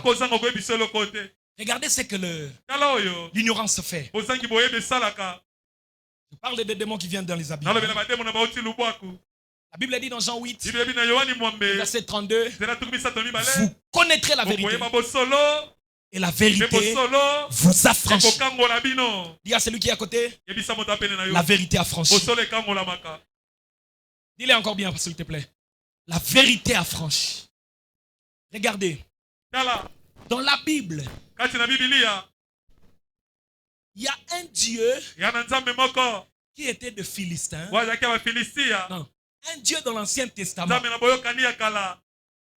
qui avait beaucoup de gens qui l'adoraient. Il a réussi à mener même une partie d'Israël à l'adorer. À qui n'a succès dans l'Ancien Testament? Comment on est mobile maintenant? Vous prononcez mon nom bien. Baal qui? Baal Zébul, le dieu des crons, des Philistins, un prince de crons, une grande ville de Philistins. Baal Zébul. Quelque part on écrit Baal Zébub. Quelque part on écrit Baal Zéboul. Baal Zébul. Donc c'est ce qu'on appelle Belzéboul. C'était un dieu dans l'Ancien Testament. Beaucoup de gens l'adoraient. Il avait même des prophètes. Quand Élie est venu se confronter, il avait combien de prophètes? 400 prophètes. Et 450 d'Astarté. Mais quand Jésus est venu, Matthieu chapitre 12, les pharisiens ont dit non. Jésus ici ne chasse pas les démons par Dieu. Il chasse les démons par Baal. Par Belzéboul, le prince des démons. Donc le chef des démons. Jésus devait dire non, Belzéboul n'est pas le chef des démons. C'est un dieu de l'Ancien Testament que les Philistins adorent. Mais Jésus n'a pas dit ça. Jésus a dit si Satan chasse Satan. Donc Jésus, tu appuies que Baal-Zébul c'est Satan, le chef des démons. Oui, Baal-Zébul c'est Satan, le prince des démons, le chef des démons. Comme il est dit dans d'autres versions, le chef, d'autres versions disent le roi des démons. Donc Jésus lui-même approuve ça. Est-ce qu'on est d'accord, hein? Que Belzéboul c'est le prince des démons. Mais voilà l'ignorance. Bon, moi si on batunion sur l'Ancien Testament, on est adoré. Donc on est adoré Satan sans le savoir. Satan sans le savoir. Ce qui est grave, même Salomon un jour sans savoir que Belzéboul c'est Satan. Le prophète dit l'adoration est unique et ne se donne qu'à Dieu. Et toute adoration que vous donnez à un autre être en dehors de Jésus, c'est Satan qui récupère cette adoration-là. Voilà pourquoi, même quand vous adorez les ancêtres, vous adorez Satan. Même quand vous adorez Branham, vous adorez Satan. Même quand vous adorez Kimbangu, vous adorez Satan. Si vous avez été dans des églises de noirs, on adora déjà, on adora Satan. Le Dieu de ce siècle est mauvais. Les gens l'adorent sans le savoir. Apocalypse chapitre 9, c'est ici que je vais finir. Les gens l'adorent sans le savoir. Sans le savoir. Ils adorent Satan. Donnent leur vie à Satan. Ils marchent avec Satan. Ils demandent à Satan de les aider. Donc le prophète de Baal de ce jour-là, pensant qu'il criait vers Baal, mais il criait vers Satan. Ils invitaient Satan à venir tout droit pour leur faire du mal. C'est mal. Apocalypse chapitre 9. Dans Apocalypse 10, l'ange puissant descend. Comme vous le connaissez. Mais quand il descend pour faire quoi? Il met son pied gauche sur la mer, le pied droit sur la terre, il lève sa main, il gire par celui qui vit au siècle des siècles. Il a dit qu'il n'y aura plus de temps. Mais la Bible dit quand il cria, les 7 tonnerres firent entendre leur voix. Le prophète dit, quand il a crié, il a réclamé tous ces dons, les noms étaient dès avant la fondation du monde écrits dans les livres. Donc si Jésus t'a déjà réclamé, le diable ne peut pas te retenir parce que Jésus t'a déjà réclamé. Vous savez pourquoi il réclame? L'ange puissant descend avant la seconde venue. Oui, monsieur. Soyez ici. Oui, monsieur. Il descend avant la seconde venue. D'ailleurs, c'est la descente de l'ange puissant qui rassure que la venue est imminente. Parce que la venue, avant que ça arrive, il faut la totalité des mystères s'ouvrir pour donner la foi de l'enlèvement qui se fera au jour de la venue. Est-ce que vous êtes là? Maintenant, l'ange puissant descend. Il réclame les élus. Donc, il réclame tous ceux pour qui il avait payé le prix et les avait rachetés. Le prophète dit, voyez ce qui se fait. On achète la marchandise, on paye le prix, mais on laisse la marchandise là, on part à la maison. Au moment opportun, on revient, on réclame, donnez-moi ma marchandise. Et puisque j'ai payé, tu ne peux pas garder ma marchandise entre tes mains. Si tu as compris ça, c'est fini. Tu sais déjà que Satan n'a pas le droit de te retenir. J'ai acheté ma marchandise. J'ai tout payé. Et j'ai dit, tout est accompli. Mais ma marchandise, je prends pas. Je laisse ça. Je rentre à la maison. Je pars préparer le lieu où je mettrai ma marchandise. J'arrange. J'ai promis à la marchandise. J'ai dit à la marchandise, attends-moi, je m'en vais te préparer une place. Quand je reviendrai, je te prendrai avec moi. Et nous partirons. Maintenant, même si la personne retenait la marchandise, dès qu'il voit la personne qui avait acheté revenir, donnez-moi ma marchandise, il ne peut plus garder la marchandise. Même si tu étais dans la prison, même si tu étais dans la tombe, s'il te réclame, tu dois sortir et quitter le lieu où on t'avait lié. Alléluia. Ça, c'est la dernière chose. Le 5e âge sonna de la tombe. Je vis une étoile qui était tombée du ciel sur moi. C'est qui? Satan. L'astre brillant qui était tombé. Elle est tombée, Babylone la grande. Astre brillant. Tu es devenu un ange de ténèbres. C'est qui là? C'est Lucifer. Lucifer, c'est l'étoile. L'ange, l'astre brillant. Il est tombé sur la terre. La clé du puits de l'abîme lui fit donner. Vous voyez que Satan ici, il n'a jamais arraché cette clé. Non. On lui a donné parce que c'est Dieu qui a permis qu'il aille dans les abîmes. Il l'a chassé du ciel. Il avait déjà préparé les ténèbres. Et il lui a envoyé là. Il lui a dit, prends la clé. Reste là. Et elle ouvrit le puits de l'abîme. Il monta depuis une fumée, comme la fumée d'une grande fournaise. Et le soleil et l'air furent obscurcis par la fumée du puits. Regardez ça.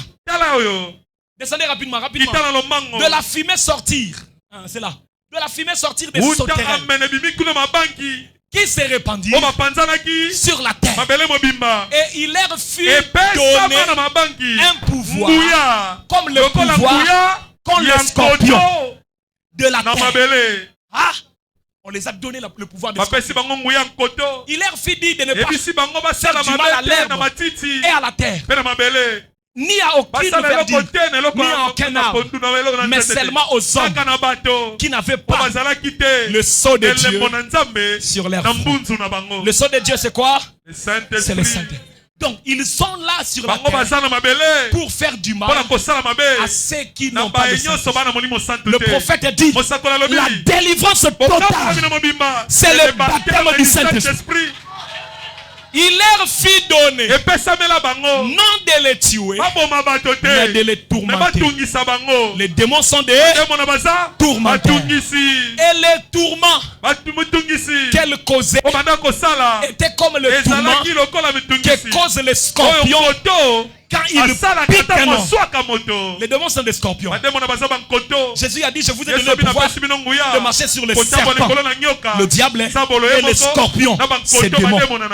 Et en ces jours-là, les hommes chercheront la mort.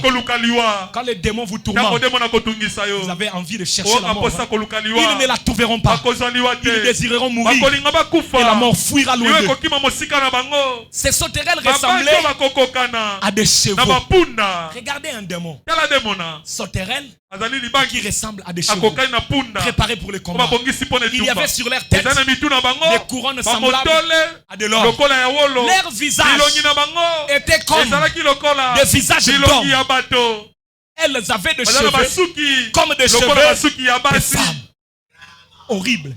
Et leurs dents étaient comme des dents de lion. Elles avaient des cuirasses comme des cuirasses de fer. Et le bruit de leurs ailes était comme le bruit des chars de plusieurs chevaux qui courent au combat. Verset 10. Elles avaient des queues semblables à des scorpions et des aiguillons. Et c'est dans leurs queues qu'était le pouvoir de faire du mal aux hommes pendant 5 mois. Elles avaient sur elles comme roi l'ange de l'abîme, nommé en hébreu Abaddon. Et en grec Apollyon. Qui est Abaddon? Abaddon, dans l'Ancien Testament, ce mot Abaddon signifiait destructeur. On l'appelait là-bas le destructeur. Ici on dit, en grec c'est Apollyon. En hébreu, c'est Abaddon. Et Abaddon, il est l'ange de la Bible. C'est lui qui était comme leur roi. C'est lui qui était devant. Et tous ces sauterelles, toutes ces sauterelles qui avaient des pointures, des dardes comme des scorpions, qui étaient comme des chevaux, l'apparence des hommes, les cheveux des femmes. Quel démon horrible! Ils venaient tourmenter les hommes. À leur tête, c'était Abaddon, Apollyon, qui est Lucifer, Satan, le destructeur. Nous sommes au temps de la fin. Le puits de l'abîme est ouvert. Tous les démons le plus subtil, regardez, elles ont des cheveux de femmes. Ça, ce sont des sirènes. Ce sont des démons avec des plantes et des cabelles en train de détruire des filles. Ils ont des dardes comme des scorpions. Ils piquent sérieusement. Frère, le temps sont mauvais. Nous vivons au temps où la politique, la science, c'est Satan qui est dans la tête. Je le prophétise. Viendra un temps, dans quelques années, les robots que la science est en train de créer feront des dégâts sur la terre. De même que Corona, c'était un virus créé, mais qui a causé le chaos dans le monde. Ainsi parle l'Éternel. Arrivera un temps où les robots vont créer un dégât sur la terre. Ces signes, vous les verrez s'accomplir. Les démons sont sur la terre. Ils font du mal. Ils détruisent des gens. Ils combattent le peuple. Mais Dieu nous a déjà réclamé. Nous ne nous laisserons pas faire. Nous allons livrer cette bataille jusqu'à la fin. Et nous sortirons vainqueurs. Là où tu es, lève-toi. Là où tu es, lève-toi. Je veux que tu prennes conscience de ta position du Fils de Dieu. Malgré que le diable multiplie ses stratégies pour te combattre, mais Dieu t'a donné le pouvoir. Le prophète dit, le diable a sorti ses meilleurs démons. Dieu aussi a sorti ses meilleurs soldats. Si Dieu a voulu que tu viennes au temps de la fin, c'est parce que tu es un vrai soldat. C'est parce que tu es un meilleur soldat. Reconnais ta position. Il est un serpent décapité. Nous allons les détruire maintenant. L'arme que nous avons, c'est la prière. Commence à prier. Mais le diable est par terre. Tu diras pas sur moi. Satan, je ne serai pas ta proie. Je ne serai pas touché par ces démons, par Satan. Il ne me touchera pas. La puissance puissance de Dieu est ici. Ça dépend de la foi, de la quantité de la foi que tu vas libérer en ce moment. La quantité de la foi que tu libères dans ta prière te donne la victoire et la résolution de tous les problèmes spirituels. Tu dois passer des ténèbres à la lumière. Tu dois passer des ténèbres à la lumière. Tu dois passer des ténèbres à la lumière. Tu dois passer des ténèbres à la lumière.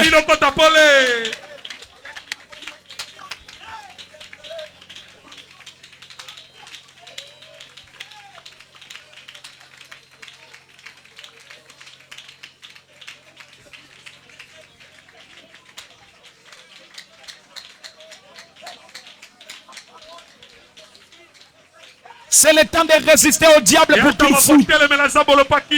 S'il y a un démon qui est sorti de l'abîme, on l'a donné le pouvoir de venir te toucher.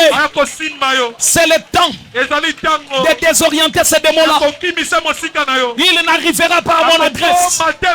Il ne me touchera pas. Il ne touchera pas mon corps. Il ne touchera pas mon âme. Il ne touchera pas ma vie. Je reste protégé par le bouclier de la foi.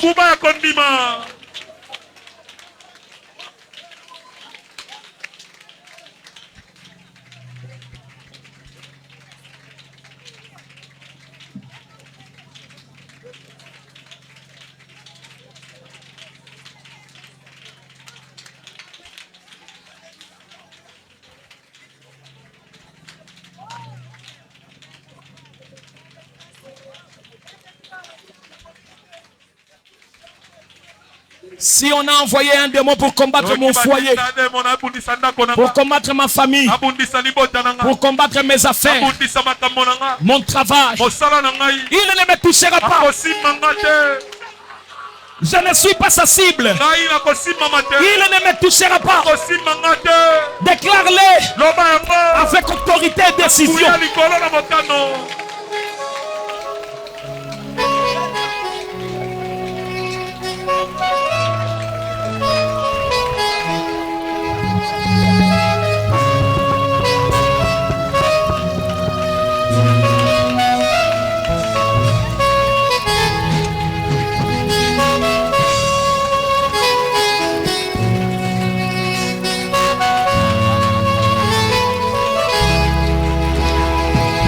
Je n'ai que Jésus. Si tu me l'enlèves, je n'aurai plus rien.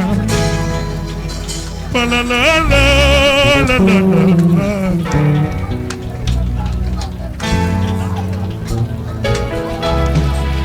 Oui, moi je n'ai que Jésus.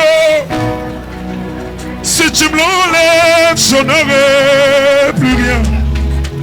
La la la la la la la la la la. Oh, moi je n'ai que Jésus. Oh, si tu me l'enlèves, je n'aurai plus rien. La la la la la la la. Oh, oh, oh, oh, moi je n'ai Jésus, oh, si tu me l'enlèves, je n'aurai plus rien. La la la la la la.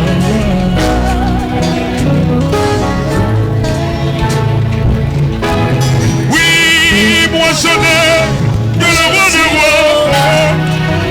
Si tu me l'enlèves, je n'aurai plus rien. La la la la la la la.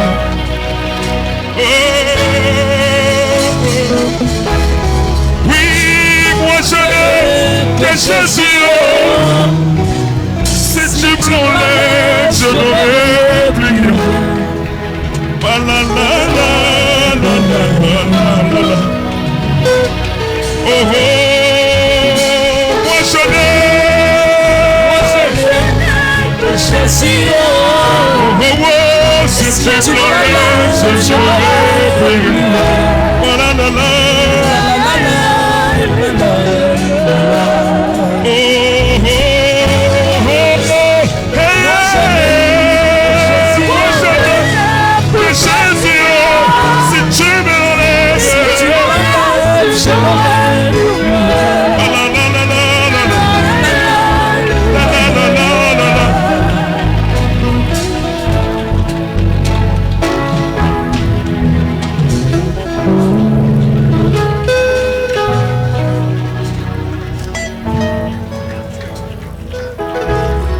personne possédée par les démons pour me combattre, pour m'envoûter, pour me bloquer, pour me séduire, je les désoriente, qu'ils perdent la fréquence, qu'ils perdent le contrôle. Comme David disait, que leur chemin devienne ténébreux. Ils ne me verront pas. Si les démons sortent de la Bible, ils sont entrés dans quelqu'un pour me toucher. Je serai invisible. Ils ne me toucheront pas. Je jette la confusion. La confusion. La confusion. La confusion. Même si on l'a envoyé pour m'empoisonner, il ne me verra pas.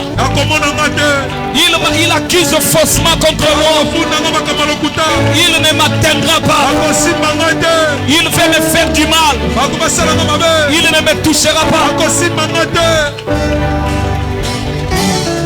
Si le Dieu des esprits, des prophètes m'a touché, j'attendrai, je verrai comme jamais. Si le Dieu des esprits, des prophètes me touche, j'attendrai, je verrai comme jamais.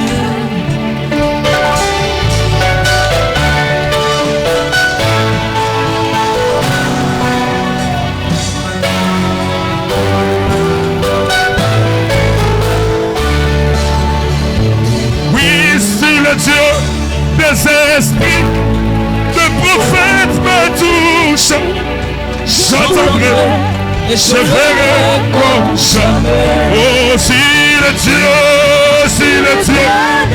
des esprits, des prophètes, j'attendrai, je verrai comme.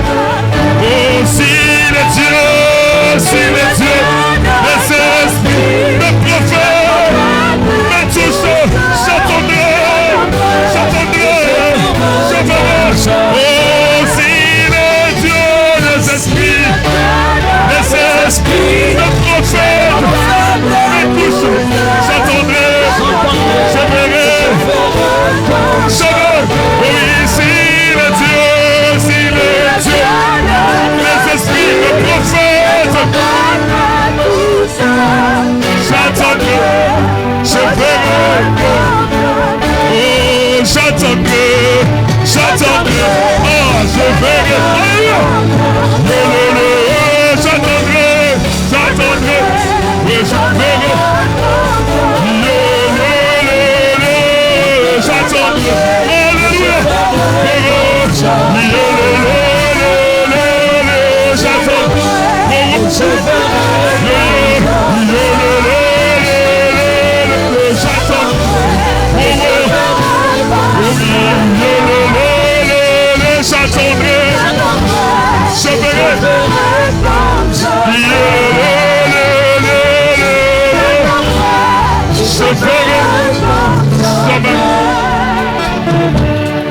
si le Dieu de ma guerre descend en sérieux, j'attendrai, je verrai comme jamais.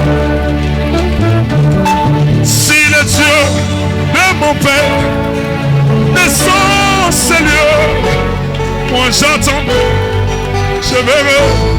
Si le Dieu des esprits, si le Dieu des esprits, le prophète, j'attendrai et je verrai comme jamais. Si le Dieu des esprits, j'attendrai, je verrai comme jamais. La Bible dit, deux personnes ne peuvent pas marcher ensemble s'ils ne sont pas d'accord. Ils marchent ensemble que s'ils se mettent d'accord. Mais si l'un refuse, ils ne peuvent pas marcher ensemble. Le prophète dit, un mariage ne peut exister que quand deux personnes se mettent d'accord dans un feu. Mais si l'un brise le feu, il n'y a plus mariage. Une alliance ne peut exister quand il y a un contrat qui lie deux personnes. Mais quand l'un brise l'alliance, ça ne peut plus fonctionner. Aujourd'hui, je veux que tu brises l'alliance avec Satan. Je veux que tu refuses de marcher avec un démon.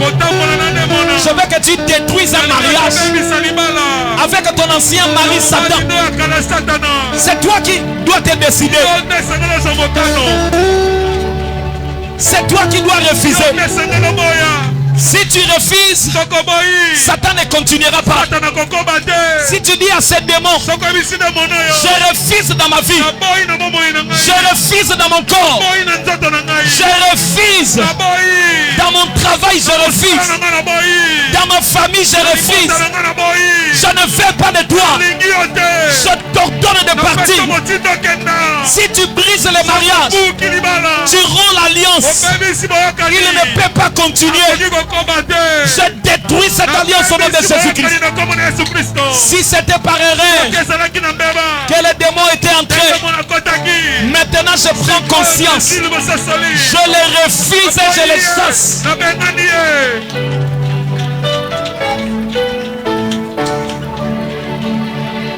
Si les dieux des esprits, de prophètes me touchent, j'attendrai. Je verrai comme jamais. Si les dieux des esprits, de prophètes me touchent, j'attendrai, je verrai. Aïe, aïe, aïe, ça m'a ôté de forme à cause.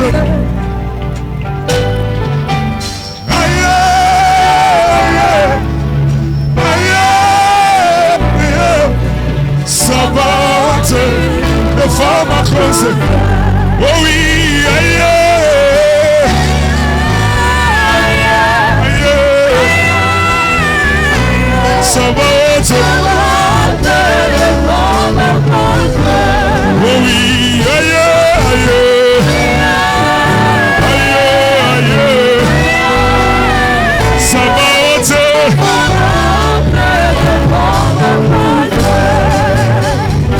au-dedans de moi, aucune issue, je n'avais plus de salut. Oui, l'espérance des jours meilleurs a disparu.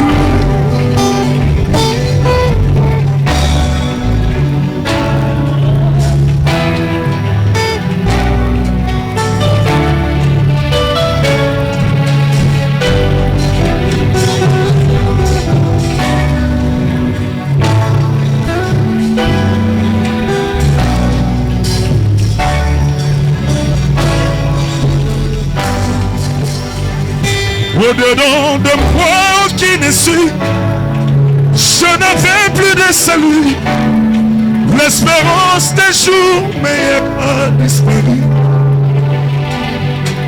Les mots me manquent pour me relever. De partout je suis accablé. Je me demande si je pouvais subsister.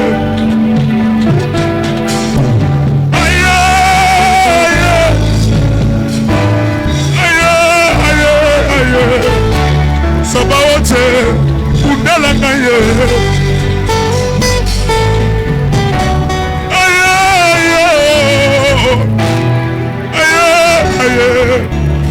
Sabaote, côté la Naye. Je suis touché.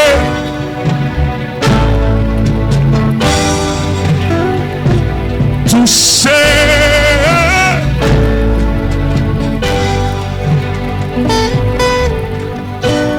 Tous les démons qui combattaient ta vie, en ce moment je viens leur donner. Je viens lui donner l'ordre de quitter ton chemin et d'aller dans les lieux arides au nom de Jésus-Christ. Les démons sortis de la Bible, envoyés avec un pouvoir pour te faire du mal. En ce moment, je lève ma main en tant que serviteur de Dieu pour confondre tous ces démons-là et jeter les ténèbres de leur chemin au nom de Jésus-Christ. La parole dit, les démons, tu nous as donné le pouvoir de marcher sur le serpent, le scorpion, sur toutes les puissances de l'ennemi. Tu as dit rien ne peut nous nuire. Et les démons sont chassés par ton nom.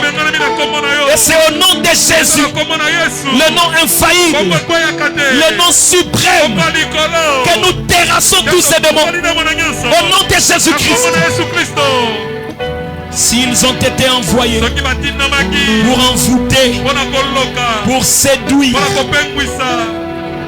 pour apporter un malheur, nous les chassons au nom de Jésus-Christ.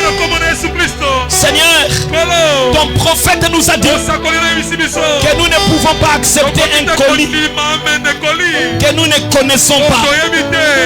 Tout démon que nous a envoyé par Satan, nous refusons ces colis et nous les retournons à son expéditeur au nom de Jésus-Christ. Nous, le vrai Fils de Dieu, nous ne posons pas notre signature sur un colis inconnu. Nous demandons qu'est-ce qu'il y a dans le colis. Quand nous voyons Abaddon, quand nous voyons Apollyon, avec toutes ces sauterelles, nous les refusons, nous les chassons au nom de Jésus-Christ. Je viens rompre les anciennes alliances avec des maris de nuit, avec des femmes de nuit, avec des sirènes, des pactes sorcelleries, des pactes occultistes au nom de Jésus-Christ. Si c'était par ignorance, si c'était par erreur ou par un péché qu'un démon était entré, fini son règne, l'enfant de Dieu a pris conscience. Nous chassons ces démons dans le nom de Jésus-Christ. Il ne peut plus résister. En ce moment, je veux que tu élèves ta foi là où tu es. Et maintenant la foi. Je vais faire une prière pour toi. La puissance de Dieu est là, mais ça dépend de la quantité de la foi que tu vas dégager. Ça dépend de la quantité de la foi que tu vas dégager. Chacun peut recevoir quelque chose selon sa foi. La Bible dit tout ce que vous demanderez en priant, croyez que vous le verrez. Et vous le verrez s'accomplir. À chacun selon sa dimension de la foi. S'il y a quelque chose, toi tu penses que ce n'est pas possible pour toi, n'empêche pas quelqu'un qui pour lui sera impossible. Si toi, tu ne penses pas que tu peux devenir millionnaire maintenant, n'empêche pas quelqu'un qui croit qu'il peut devenir millionnaire maintenant. N'empêche pas celui qui a la foi en cela. Si toi tu crois qu'on ne peut pas être guéri maintenant, n'empêche pas celui qui croit que c'est possible. Il y a des gens qui doivent sortir de la pauvreté dans cette démonologie. Il y a des gens qui doivent sortir de puissances occultes. Il y a des gens qui doivent sortir de la vie du péché. Chacun recevra selon l'analogie de la foi qu'il a. Le centenaire romain avait un soldat malade. Quand il a rencontré Jésus, Jésus lui a dit: allons, je vais guérir le soldat.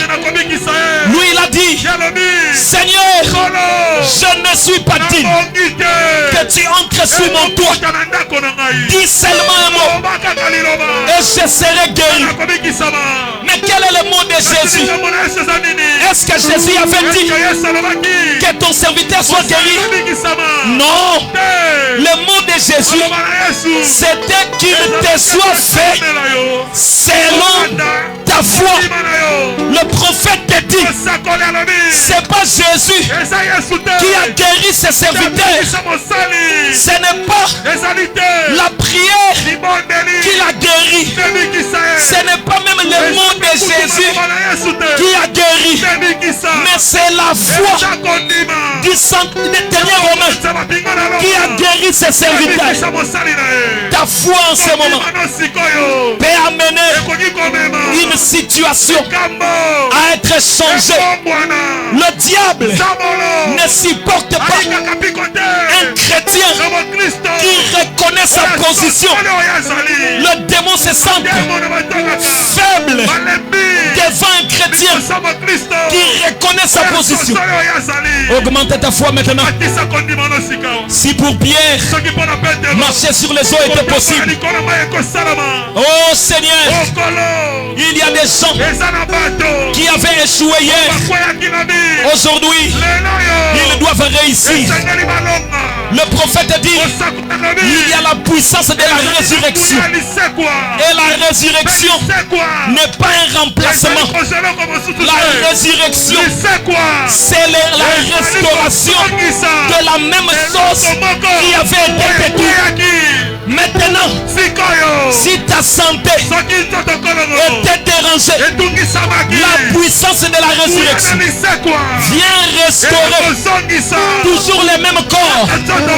Mais dans la puissance de la résurrection, ça rentre dans son état initial.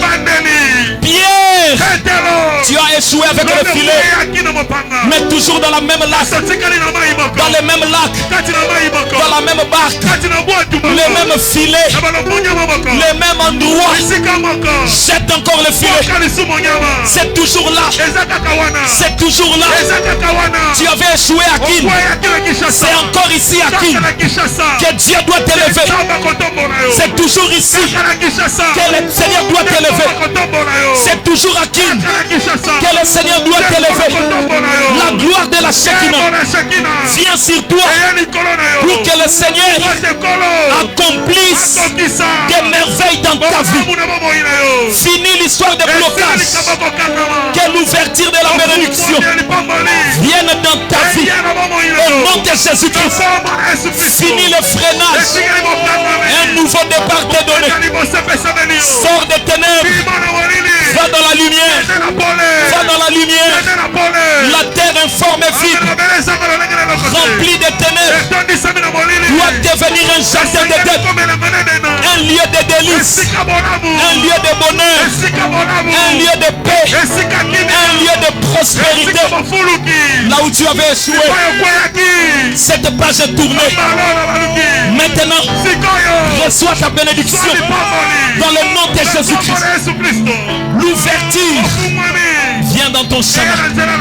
Tous les pièges que le diable avait mis qui t'empêchaient d'évoluer, je viens avec l'autorité de la parole enlever ces barrières, enlever ces pièges, que ça soit ôté, que ça soit ôté, que ça soit ôté.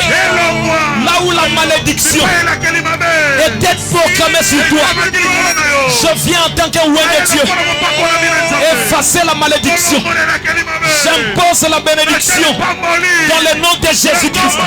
J'impose la bénédiction dans le nom de Jésus-Christ.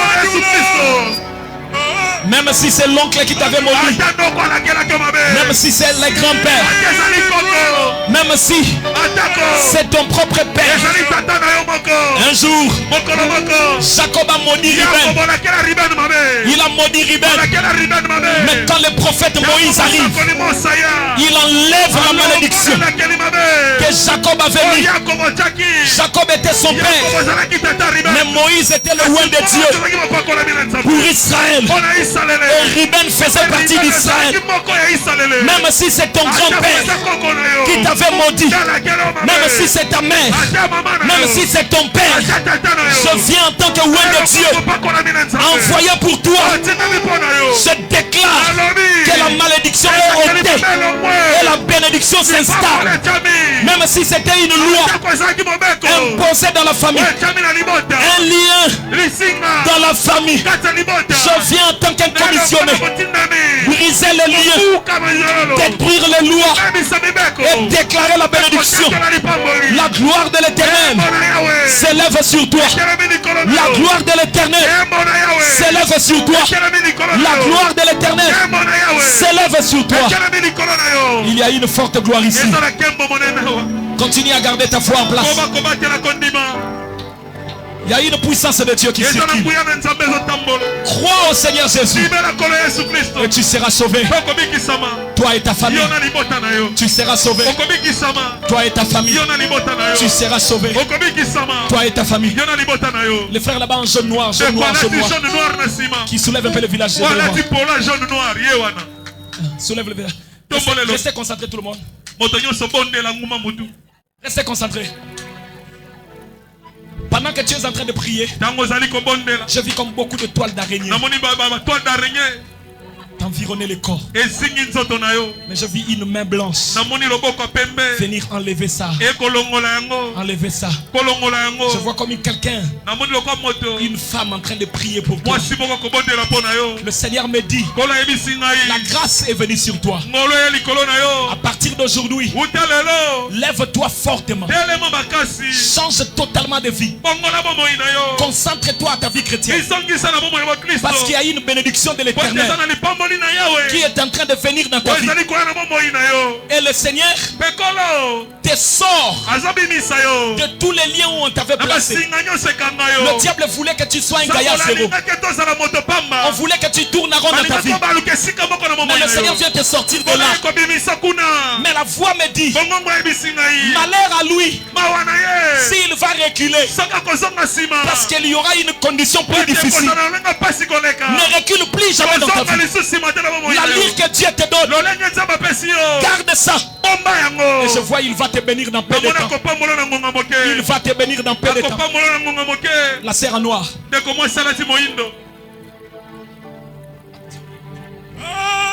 Je volais la Bible.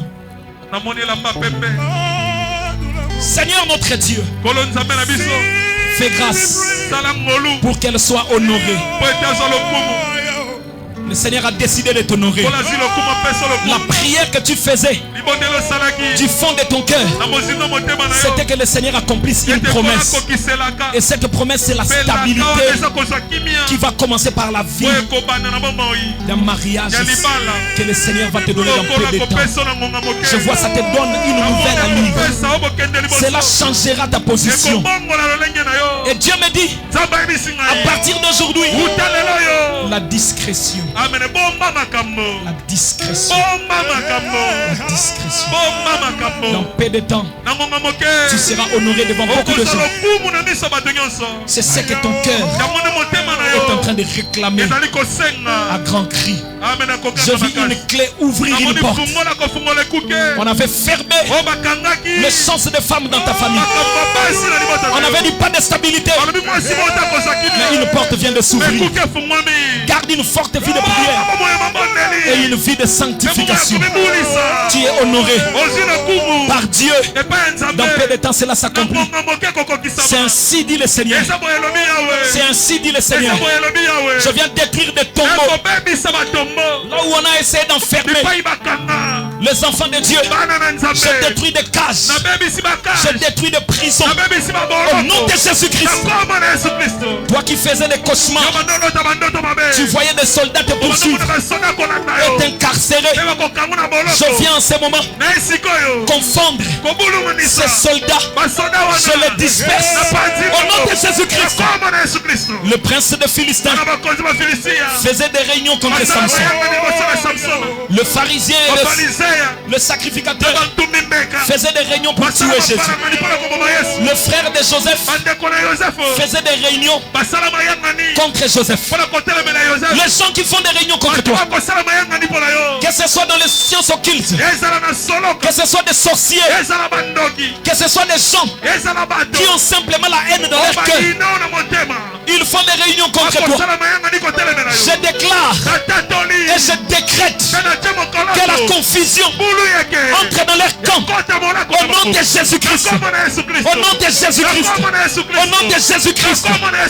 Je vois une main levée. Lève ta main là où tu es. Sois sûr que tu saisis quelque chose.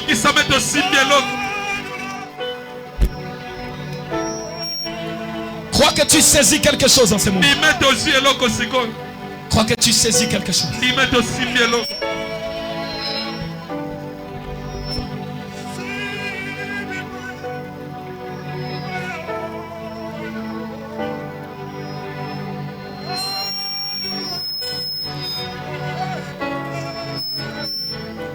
Ce que tu vas toucher maintenant,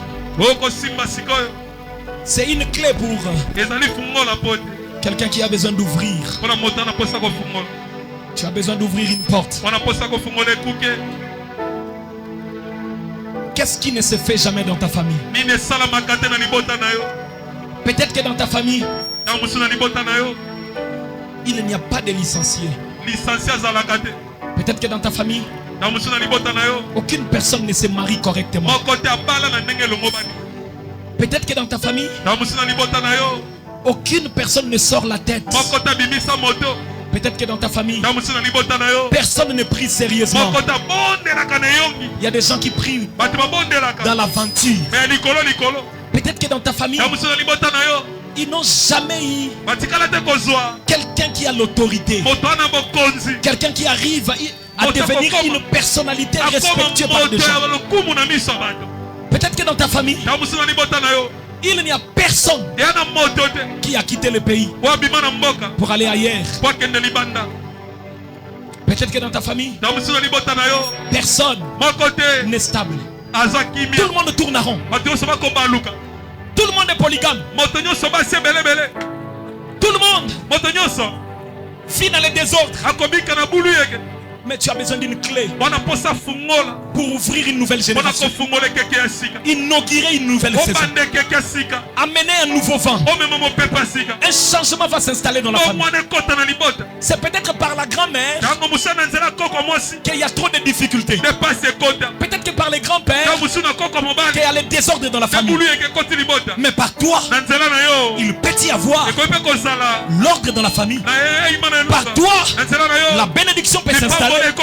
Par toi, il y a un vent nouveau qui va s'installer. Des choses nouvelles vont commencer. Nous ne pouvons pas seulement subir les choses mauvaises que les autres ont commencé. Nous aussi, nous pouvons imposer de nouvelles choses. Nous pouvons imposer une nouvelle génération. Abraham a imposé sa génération. Les gens ont prié le Dieu d'Abraham. Isaac arrive. Il impose sa génération. Les gens ont crié le Dieu d'Isaac. Jacob arrive. Il dit moi non plus, je ne laisserai pas. Il impose sa génération. Les gens ont dit le Dieu d'Israël. Quand Moïse arrive, il impose sa génération. Les gens ont dit, même Dieu a dit que ces livres de la loi de mon serviteur Moïse ne s'éloigne pas de ta bouche. Moïse n'était plus là, mais il était resté. Même Dieu parlait de Moïse. Josué a imposé sa génération. David a imposé sa génération. Il ne reste plus que toi. Je vais imposer ma génération. Je vais imposer ma génération moi aussi. Je vais imposer ma génération moi aussi. Je vais commencer une nouvelle histoire. Dans ma famille, je commence une nouvelle histoire. Je commence une nouvelle histoire. Mes petits-fils viendront. Ils diront, notre grand-père était dans la droiture. L'Éternel l'avait béni. Nous sommes restés dans sa bénédiction. Il faut que tu inaugures une nouvelle saison, une nouvelle génération de la crainte de Dieu, de l'histoire avec le Seigneur, de la vraie bénédiction. Ils ont touché de l'argent sale. Ils ont touché de l'argent de la coutume, de l'argent des sangs des gens, de l'argent des efforts du monde. Mais toi, c'est la bénédiction de l'Éternel. Une nouvelle saison que tu viens d'imposer. Pendant ces moments, je suis en train de terrasser les démons de la pauvreté. Tu ne sais pas ce qui se passe en ce moment. En ce moment, je t'enlève le fait de trouver normal une situation de blocage. Ça ne doit plus rester en toi. Je refuse la sécheresse maintenant. Je refuse le tourner à rond. Le cercle vicieux, fini cela. C'est un démon qui t'a mené à tourner à rond. Quand il est chassé, tu dois évoluer. La démonologie de cette année, à la fin, beaucoup de témoignages de bénédiction, beaucoup de témoignages de stabilité, beaucoup de témoignages d'élévation, beaucoup de témoignages d'un nouveau départ. Le Seigneur doit t'élever, il doit te bénir, il doit accomplir ses promesses. Les promesses de Dieu ne sont pas là pour que tu écoutes seulement. Ce ne sont pas là pour entendre des confirmations, mais c'est pour le vivre. C'est le temps de vivre cela. Toi, démon qui empêchait la bénédiction, sors au nom de Jésus-Christ.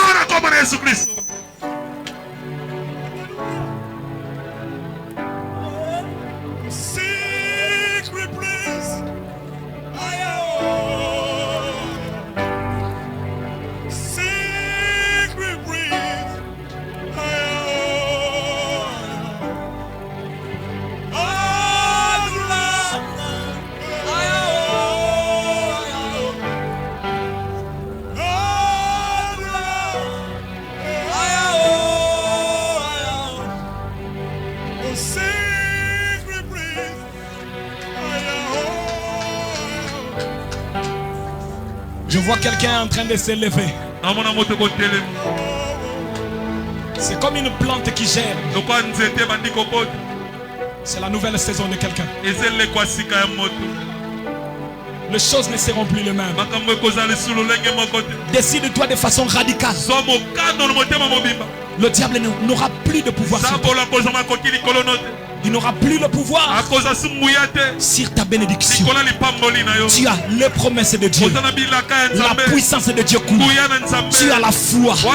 Tu as le paix dans tes mains. Tu as la parole. Tu as la prière. Satan doit reculer. Et tu dois saisir ta bénédiction. Commence à remercier le Seigneur pour ce qu'il a fait dans ta vie et pour ce qu'il t'a donné.